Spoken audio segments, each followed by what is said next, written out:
بچه جان من رفتم. بیدار شدی بچه؟ بیا چوی تیار. نه بچه جان دیر کرده استدام. بچم بگویی بر وقتر برگرد. فراموش نکن بگویی ساعت 4 خانه عروس پول میبریم. مالش خواه بچه جان. خب. نه.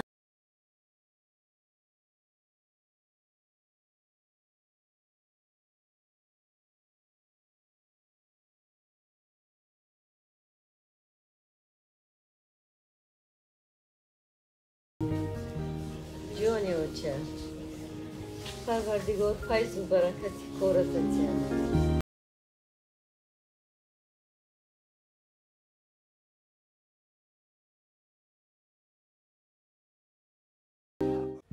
امروز چیکار با شیخ سخت مهنت کردی؟ سخت کار کردن در کار. مسئله قلینگ. این مسئله قلینگ حالی هم حل نشده؟ 29,500 جمع شد. 500 دیگه اشنا. ولی باید 30,000 خلاص نمیشه. ولی 2 تای پخته دیگه در گردنته. بچه ها چور خوبشه بار کده؟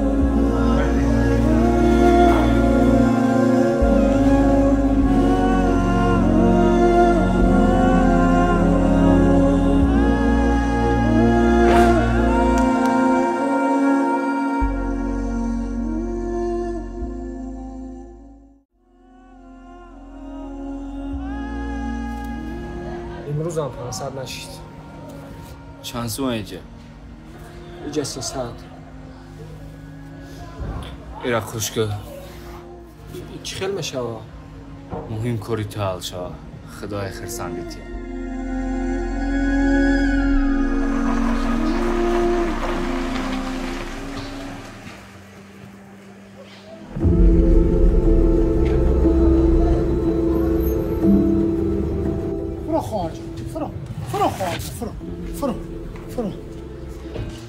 نگاه کن خشرو نگاه کن خوشبخت میکنه کشتال کندت را هیچ وقت خوشبخت نمیکنه برای خود زندگی خواهر من گفتم عذر زیاده که کشتالامون کندگی رم باشه مهنتی حلال کردسته تا ولی از صبحون بیا سر تبوشو بد گبزه یا خانوادت یا همی کشتال کنده من رفتم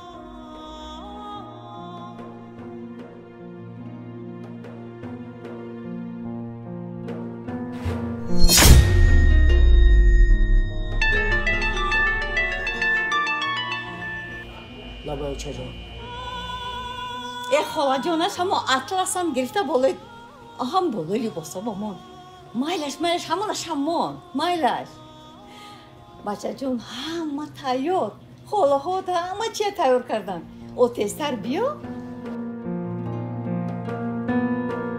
تو با قلب ویرانه من چه کردی ببین